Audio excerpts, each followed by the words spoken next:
Let me ask a more fundamental question to George. George, you made the argument that because of the time we had, it was a short time, and so we have to appoint him because he's been there. You know. Morocco, the team that is in the only African team to progress, appointed their coach on the 31st of August, 2022, 2 months to the World Cup, and he's done the magic. So that argument clearly doesn't fly. Can I help you? Yeah, but can I help you with the argument? Because that's not where you have to start from. No, but that's your argument. Your argument was, let me help you. We didn't have a choice because he's the best. We could have found a coach in August. Okay, so hold on. The point is, Coach Otto Addo was initially appointed for that crucial World Cup qualifier against Nigeria. And that was only weeks after the Africa Cup of Nations. In fact, the draw for the World Cup qualifier was done at the Africa Cup of Nations. So you have to take the time between when the Africa Cup of Nations was over and when you had to play a World Cup qualifier. That's the beginning of all of this.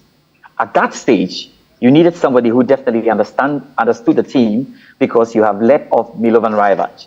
And the only one close there was a man who had assisted Milovan Rajvac. No, but that argument... Evans, they are first things. No, but now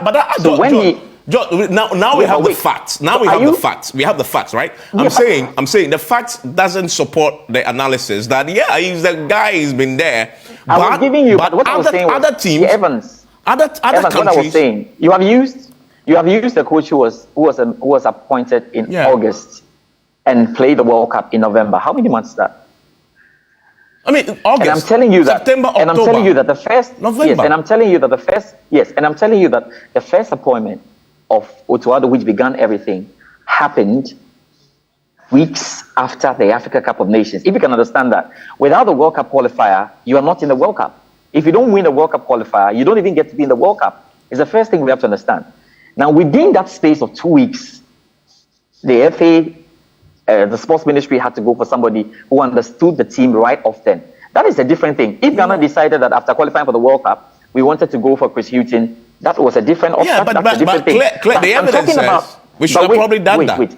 It's important, but it's important that you note that the appointment of Otto Addo started weeks after the Africa Cup of Nations because there was the World Cup qualifier against Nigeria. That is where he started from. Then when he qualified to the World Cup, they decided to keep him on and go. If you make it look like it was like the Raguri situation where he was brought in after the team had already qualified for the World Cup, it's